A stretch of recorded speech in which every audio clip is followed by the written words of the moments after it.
हर्षवर्धन की विरासत, प्राचीन भारत का एक दूरदर्शी सम्राट। इनमें से हर्षवर्धन का शासनकाल एनलाइटनमेंट, समृद्धि और सांस्कृतिक ब्रिलियंस के प्रतीक के रूप में उभरता है। 602 से 647 ईस्वी तक फैला हर्षवर्धन का शासन भारतीय इतिहास में एक महत्वपूर्ण मोड़ था। गुप्ता और राजपूत युगों के बीच की खाई को पाटता है। उनका साम्राज्य, जो उत्तर भारत के एक बड़े हिस्से को समेटे हुए था, पॉलिटिकल स्टेबिलिटी, आर्थिक समृद्धि और कला, साहित्य और धार्मिक डिस्कोर्स के उत्कर्ष द्वारा चिह्नित किया गया था। ऐतिहासिक स्रोतों की जांच के माध्यम से, जिसमें इंस्क्रिप्शंस, सिक्के और चीनी यात्री स्वानजांग के अकाउंट्स शामिल हैं, हम हर्षवर्धन के शासनकाल की जटिलताओं को उजागर करने का लक्ष्य रखते हैं। उनकी कहानी केवल बैटल्स और कॉन्क्वेस्ट्स का क्रॉनिकल नहीं है, बल्कि विजडम, कंपैशन और अपने लोगों को अपलिफ्ट करने की वास्तविक इच्छा की शक्ति का प्रमाण है। हर्षवर्धन की विरासत भारतीयों की पीढ़ियों को प्रेरित करती रहती है, हमें एकता, सहिष्णुता और ज्ञान की खोज के स्थायी मूल्यों की याद दिलाती है, जिन्होंने सदियों से भारतीय इथोस को आकार दिया है। भारतीय इतिहास में एक प्रमुख व्यक्ति के रूप में हर्षवर्धन के उदय को उनके लिनेज के संदर्भ को समझे बिना पूरी तरह से समझा नहीं जा सकता है। वह पुष्य भूटी वंश के थे, जो 6ठी शताब्दी ईस्वी में प्रोमिनेंस में आया था। यह वंश, हालांकि मौर्यास या गुप्तास जितना प्राचीन नहीं था, ने उत्तर भारत के पॉलिटिकल लैंडस्केप को आकार देने में महत्वपूर्ण भूमिका निभाई। हर्षवर्धन के सत्ता में आने का मार्ग प्रशस्त किया। वंश के संस्थापक पुष्यभूति को उनके भविष्य के प्रभुत्व की नींव रखने का श्रेय दिया जाता है। जब तक प्रभाकरवर्धना, हर्षवर्धन के पिता, थ्रोन पर बैठे, तब तक पुष्यभूति वंश उत्तर भारत में एक ताकत बन चुका था। प्रभाकरवर्धना ने राज्य को और मजबूत किया, अपने बेटे को एक शक्तिशाली और समृद्ध रेलम विरासत में देने का मार्ग प्रशस्त किया। सत्ता में हर्षवर्धन का उदय त्रासदी और विजय दोनों से चिह्नित था। प्रभाकरवर्धना के दूसरे पुत्र के रूप में जन्मे, वह थ्रोन के लिए नामित उत्तराधिकारी नहीं थे। जब उनके बड़े भाई राज्यावर्धना की विश्वासघाती तरीके से हत्या कर दी गई, तो हर्षवर्धन, जो उस समय केवल एक किशोर थे, रिस्पॉन्सिबिलिटी और पावर के भंवर में फंस गए थे। अपनी कम उम्र और अनुभव की कमी के बावजूद हर्षवर्धन ने उल्लेखनीय साहस और दृढ़ संकल्प प्रदर्शित किया। उन्होंने अपने भाई की मृत्यु का बदला लेने और पुष्यभूति राज्य को मजबूत करने की कसम खाई। कन्नौज की विजय और गाउदा राजा शशांका की हार जैसी लड़ाइयों में उनकी जीत ने उत्तर भारत के सर्वोपरि शासक के रूप में उनकी स्थिति को मजबूत किया। 30 वर्ष की आयु तक हर्षवर्धन ने खुद को एक दुखी राजकुमार से एक दुर्जय सम्राट में बदल लिया था, जिसने अपने बैनर के नीचे भूमि के एक विशाल स्वौत को एकजुट किया था। हर्षवर्धन का शासनकाल सैन्य अभियानों की एक श्रृंखला से चिह्नित था, जिसने उनके साम्राज्य की सीमाओं का विस्तार किया और भारतीय उपमहाद्वीप के एक महत्वपूर्ण हिस्से पर अपना वर्चस्व स्थापित किया। उनके शुरुआती और सबसे महत्वपूर्ण अभियानों में से एक कन्नौज की विजय थी, जो गंगा के मैदानों के बीचों बीच स्थित एक रणनीतिक रूप से महत्वपूर्ण शहर था।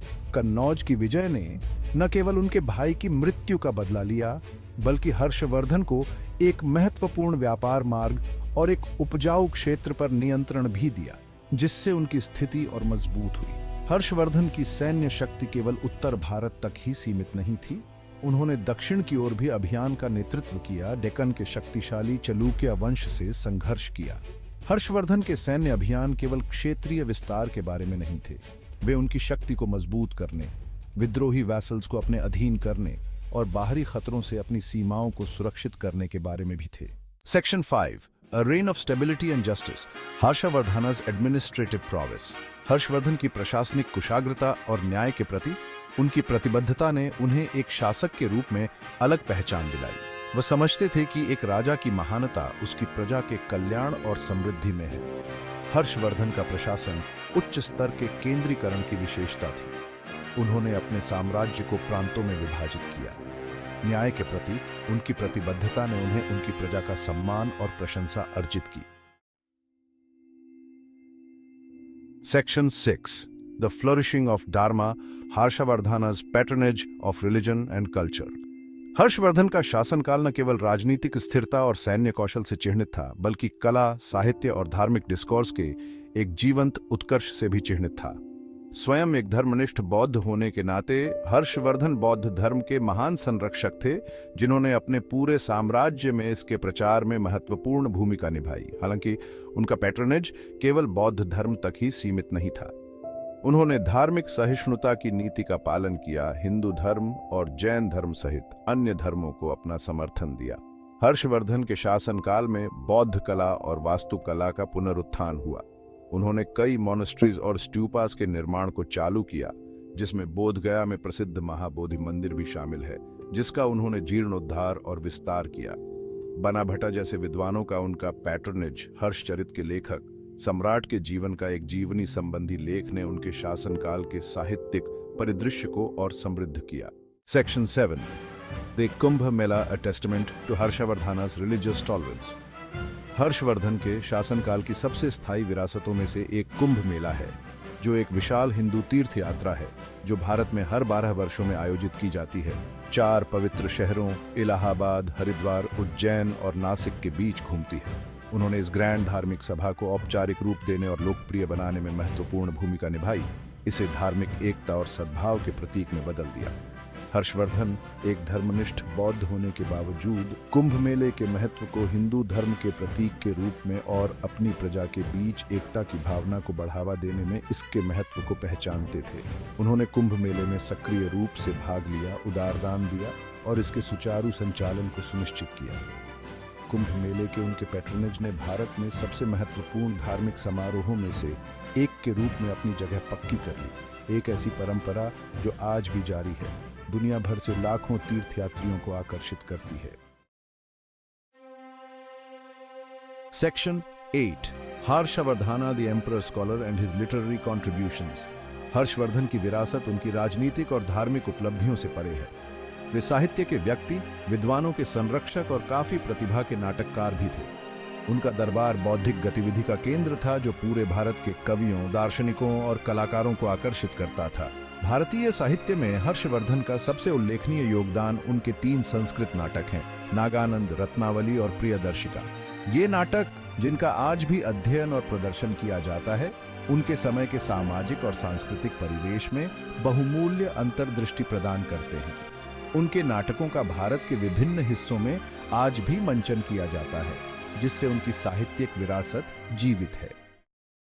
हर्षवर्धन के शासनकाल की भव्यता और उनकी असंख्य उपलब्धियों के बावजूद उनका साम्राज्य अपने से पहले के कई अन्य लोगों की तरह स्थायी नहीं था। उनके शासन के उत्तरार्ध को चुनौतियों और असफलताओं का सामना करना पड़ा, जिसने धीरे धीरे उनके विशाल डोमेन पर उनकी पकड़ कमजोर कर दी। हर्षवर्धन के साम्राज्य के पतन में योगदान देने वाला एक प्रमुख कारक एक मजबूत और सक्षम उत्तराधिकारी की कमी था। हर्षवर्धन के कोई पुत्र नहीं था और उनका चुना हुआ उत्तराधिकारी एक दूर का रिश्तेदार, एक अप्रभावी शासक साबित हुआ। एक बार का शक्तिशाली साम्राज्य हर्षवर्धन के मजबूत हाथ से एक साथ रखा गया, सत्ता के लिए होड़ में छोटे राज्यों में बंटने लगा।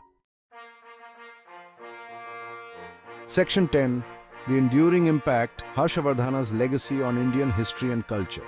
हर्षवर्धन का शासनकाल, हालांकि अपेक्षाकृत अल्पकालिक था, ने भारतीय इतिहास और संस्कृति के पाठ्यक्रम पर एक अमिट छाप छोड़ी। उनका साम्राज्य राजनीतिक स्थिरता, आर्थिक समृद्धि और कला और साहित्य के उत्कर्ष की विशेषता बाद के शासकों के लिए एक मॉडल बन गया।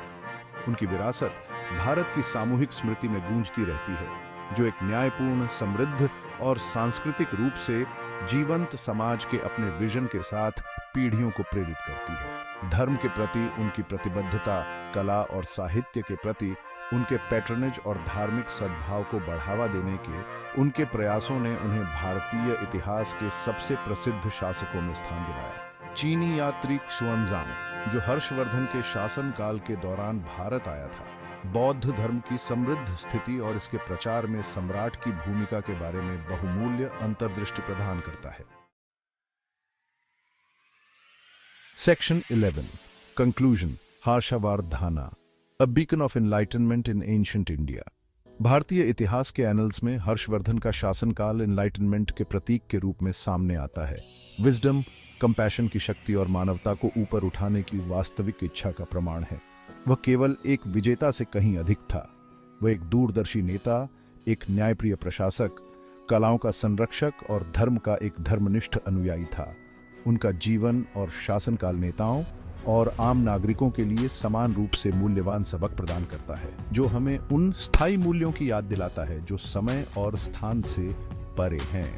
हर्षवर्धन की विरासत भारतीयों की पीढ़ियों को प्रेरित करती रहती है, हमें एकता, सहिष्णुता और ज्ञान की खोज के महत्व की याद दिलाती है। उनकी कहानी आशा की किरण के रूप में कार्य करती है, हमें याद दिलाती है कि सबसे अंधेरे समय में भी महान आदर्शों द्वारा निर्देशित मानव आत्मा महानता प्राप्त कर सकती है और एक स्थायी विरासत छोड़ सकती है जो समय और स्थान की सीमाओं को पार करती है।